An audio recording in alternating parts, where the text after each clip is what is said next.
জঙ্গিদের দ্বারা আমি আক্রান্ত হতে পারি।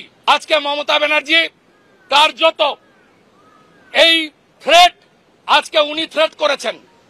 আমি সেন্ট্রাল গভর্নমেন্টের হোম মিনিস্ট্রিতে এর বিরুদ্ধে ব্যবস্থা নেওয়ার জন্য বলবো, যেহেতু আমার প্রোটেকশন কলকাতা হাইকোর্ট দিয়েছে। আমার শরীরে, আমার জামায়, আমার কেশাগ্রতে যদি স্পর্শ পড়ে তার জন্য দায়ী থাকবেন বাংলার পুলিশ মন্ত্রী মমতা বন্দ্যোপাধ্যায়। মাথা খারাপ সবাই জানে। ওনাকে আরএসএস প্রধান মোহন ভাগবত যা বলে গেছেন, মোহন ভাগবত পরিষ্কার বলে গেছেন যে ভারতবর্ষে হিন্দু মুসলিমদের শান্তিপূর্ণ সহাবস্থান করতে হবে। তারপরও যে উনি এইসব কথা বলছেন তার কারণ হচ্ছে ওনার দলে তো ওনার বিরুদ্ধে জগন্নাথ চট্টোপাধ্যায় পোস্ট করছে, সুকান্ত মজুমদার বলছে, সেই জন্য ওনার মাথা খারাপ হয়ে গেছে। শুভেন্দু অধিকারীর যদি মাথা ঠিক থাকতো তাহলে এইসব আজে বাজে কথা বলেন। এর আগে উনি কতবার কত ডেট দিয়েছে। মুর্শিদাবাদে কিছু হলে বা মেদিনীপুরে কিছু হলেও উনি তাদের পাকিস্তানে পাঠিয়ে দেওয়ার কথা বলেন। ওনাকে তো আগে এটা হিসেব করে করতে বুঝতে হবে যে কে পাকিস্তানে যাবে, কে বাংলাদেশে যাবে। এটা ভারতবর্ষের বিদেশ মন্ত্রক ঠিক করে, উনি সেখানে এখনো জায়গা পান না। বরঞ্চ ওনাকে এই প্রশ্নটার জবাব দিতে হবে যে সিবিআই যে তালিকা জমা দিয়েছে সেই তালিকায় শিক্ষক নিয়োগের দুর্নীতিতে ওনার ভাইদের নাম আছে কেন, উনি যাদেরকে দলে এনেছেন তার নাম আছে কেন? তাহলে কি বিজেপি ওনাকে দল থেকে তাড়াতে চাইছে? জগন্নাথ চট্টোপাধ্যায় কেন সেটা নিয়ে পোস্ট করলেন? উনি কি সেই জন্য মরিয়া হয়ে আরো বেশি মেরুকরণ, আরো বেশি খারাপ কথা বলার প্রতিযোগিতায় নেমেছে? দলে ওনার জায়গা নেই, উনি যা ডেট দেন তা হয় না। ওনার আছেটা মেদিনীপুরে উনি বিধানসভার উপনির্বাচনে মেদিনীপুর আসনে জেতাতে পারেননি। তার আগে মেদিনীপুর লোকসভা হাতছাড়া হয়েছে। দিলীপ ঘোষ ওনাকে বলদের সঙ্গে তুলনা করেন। জগন্নাথ চট্টোপাধ্যায় পোস্ট দিয়ে দেখিয়ে দিয়েছেন যে শুভেন্দু অধিকারীর পরিবার কতটা দুর্নীতি পরায়ণ। সিবিআই এর তালিকায় ওনার ভাইদের নাম আছে। তাহলে ওনার থাকলোটা কি? হাতে তো আছে শুধুমাত্র চিৎকার করার ক্ষমতা, সেটাই উনি করেন। এবার সেটা চিৎকার করলে তো ভারতবর্ষের মানুষও শুনছে না, উনিও শুনছেন।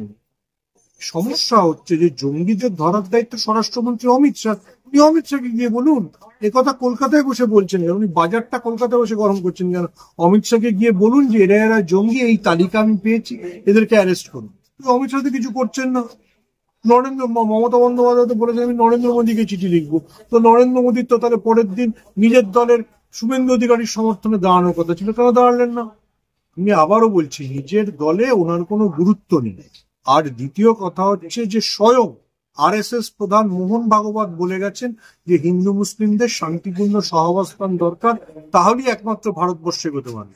শুভেন্দু অধিকারী শীতের সময় উলোটুলো খেয়ে অনেক বাজে বকছে। ওই বাজে বকার কোনো ওই বাজে বকার কোনো সরাসরি সেই জন্য কথা বলেছি, হিন্দুদের ভোটে আমরা জিতেছি, হিন্দুদের হয়ে কথা বলবো। আসলে কি হিন্দুদের সমর্থন থাকে আছে? দেখুন, হিন্দুদের যদি সমর্থন পেতেন তাহলে তো পশ্চিমবঙ্গে 2024-এর লোকসভায় ওনাদের সিট 18 থেকে কমে 12 হয়ে যেত, বা 2021-এ ওনারা 77-এ থেমে যেতেন। আবারও আমি মনে করিয়ে দিচ্ছি, অর্জুন সিং তখন সাংসদ ছিলেন, লকেট চট্টোপাধ্যায় তখন সাংসদ ছিলেন। তার তলার যে আসনগুলো সেখানে মুসলমান ভোট নামমাত্র। গাঙ্গেয় পশ্চিমবঙ্গে বিজেপি হেরেছে হিন্দুদের ভোটে। হিন্দুরা কোনোদিন শুভেন্দু অধিকারীর বিজেপিকে বিশ্বাস করে নাকি? হিন্দুদের যদি আপনি বলেন যে অষ্টমীতে মাছ খাবেন না, অমুক সময় মাংস খাবেন না, বিরিয়ানি খাবেন না, কলকাতার হিন্দুরা ওনার কথা শুনবে? আবারও বলছি, আমি কারোর শারীরিক অবস্থা নিয়ে মন্তব্য করতে চাই না। কেউ যদি উন্মাদ হয়ে যান আপনি তার জন্য কি করতে পারেন? না মহাকুম্ভ এই নিয়ে একটা মানে বিতর্ক শুরু হয়েছে। সেই জায়গায় দাঁড়িয়ে এভাবে আমরা দেখেছি মহাকুম্ভকে ঘিরে একটা মানুষ বলেছে, শয়ে শয়ে মানুষ বলেছে, এবং সেখানে যে আগুন লেগে গিয়েছে। আসলেই তারা যে দাবি করে যে আমরা হিন্দুকে ধারক এবং বাহক, প্রমাণ পাই। দেখুন, 1990 সালে সত্যজিৎ রায় একটা সিনেমা তৈরি করেছেন গণসত্য। সেখানে সৌমিত্র চট্টোপাধ্যায় যে চরিত্রটা করেছিলেন, সেই অশোক গুপ্ত বলেছিলেন ধর্ম মানে ধর্ম ব্যবসায়ীদের অন্যায়কে মদত দেওয়া। যোগী আদিত্যনাথ কোথায় হলেন? কিন্তু হিন্দুদের রক্ষা করতে পারছেন।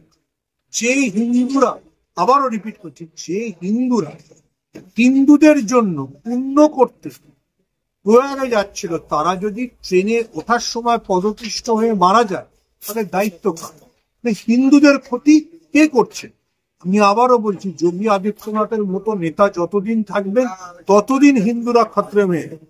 উনি যদি হিন্দুদের নেতা হন, তাহলে হিন্দুদের একটা শাহী পুণ্যস্নানের নিরাপদে ব্যবস্থা করতে পারছেন না।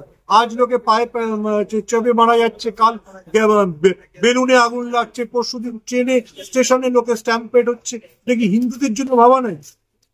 মমতা বন্দ্যোপাধ্যায় ঠিক বলে, সে আবারও রিপিট করছে, আমরা সবাই ধর্মকে পছন্দ করি, ভারতবর্ষ ধর্মপ্রাণ দেশ, হিন্দুরাও ধর্মপ্রাণ, কিন্তু সেই হিন্দুরা এই ধর্মকে নিয়ে ব্যবসা করার, যোগী আদিত্যনাথের ব্যবসা করার পক্ষপাতী। কুম্ভতে 46 কোটি লোক স্নান করতে গেছে, তারা সবাই বিজেপির ভোটার না। বিজেপি ভারতবর্ষে 22 কোটি বেশি লোকের ভোট পায় না, বাকি 24 কোটি তো গেছে অন্য হিন্দু, যাবেন। কিন্তু সেই হিন্দুদের সুরক্ষা দিতে কি যোগী আদিত্যনাথ পারছেন? এইটা হচ্ছে প্রশ্ন। সেই প্রশ্নটার জবাব যোগী আদিত্যনাথ এবং তার গুরু নরেন্দ্র মোদীকে